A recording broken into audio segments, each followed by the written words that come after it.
Man, this place is a real sticky mess. Mrs. Wright must not have been a very good housekeeper. Oh, look, she left her jam preserves out to thaw, and they're all broken. Oh, you women are so stupid. There's a dead body upstairs and all you can do is worry over small trifles. Oh, look how dirty this place is. There are dirty towels everywhere. That's gross. Hey, it's really hard to keep towels all clean when you have dirty farmer man husbands who get them all dirty. Oh, you're just defending your sex. Don't be stupid. Hey, you're her neighbor. Didn't you ever, visit her? Yeah, I used to, but it wasn't a very happy place.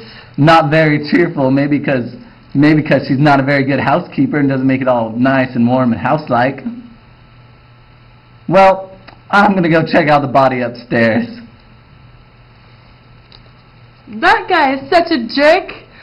I know why it's so messy, because Mr. Wright definitely broke all those jam jars. Yeah, he's such a jerk. He's ugly. Oh my gosh, do you see the bird on that table? Oh my gosh, it looks like the head is off. Let's go check it out. Oh my gosh, this poor bird, its head's been ripped off. Oh my gosh, I bet it was John Wright. He's such a jerk. Oh my gosh, I'm going to hide it so she doesn't get in trouble and go to jail. I'm going to put it in my pocket. What a good idea. Poor bird. Yeah, what a sad sight to see. Shh. Well, it's pretty obvious that Mrs. Wright is the person who did it, but the weird thing is, I can't find any reason for her might have been doing that. And without a motive, she's just gonna get acquitted. Oh no, that's so sad.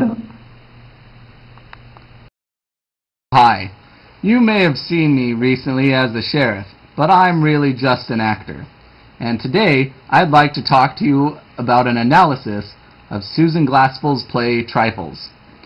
Now, Trifles was based off of a true story which Glaspell had covered while she was working as a journalist. The main theme of the play is obviously that men do not appreciate women. And this is shown not just in the play, but even in the name of the play itself. Trifles, meaning that the lives of women are small and insignificant, and that they don't worry themselves with the important parts of a man's world. When the women ponder on whether Minnie Wright was going to knot her quilt or if she was going to knit it, they are making reference to how Minnie had eventually done in her husband, by knotting up a noose. Minnie Wright's killing of her husband was explained when Mrs. Hale and Mrs. Peters find the dead bird, and notice how much akin it is to Minnie, and that John Wright's killing of the bird was a symbolic killing of Minnie herself. Susan Glaspell was born in 1882 in Devonport, Iowa. When Glaspell graduated from Drake University, she started to work for the Des Moines Daily News as a journalist. Susan Glaspell's works started showing up in popular magazines like Harper's and Ladies' Home Journal. She gave up writing for newspapers and magazines when she met her husband George Cramcook, the young talented playwright and stage director, in 1915.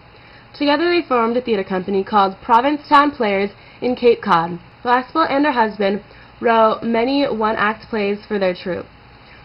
All in all, Glaspell wrote more than 40 short stories, 20 plays, and 10 novels. She also wrote Allison's House in 1930, which won her the Pulitzer Prize in 2005, which made her the second woman to win for drama. A lot of her work was strongly feminist, dealing with the roles that women are sometimes forced to play in relationships and society. This successful playwright spent her later days on Cape Cod writing until she passed in 1948. So I'm going to be talking about a little bit of the history of feminism. Feminism is basically talking about women dominating in a man's world. There's three main strands: liberal, cultural, and materialistic. And the meanings come from the collision of characters, the context, and the images, which is the narrative, visual and verbal. Either way goes pretty well. Some theaters came out of the feminist movement. Some of them are called It's Alright to Be a Woman Theater, Women's Experimental Theater, and Spider-Woman Theater. Speakers include Megan Terry and Sandra Siegel, and playwrights include Beth Hanley and Paula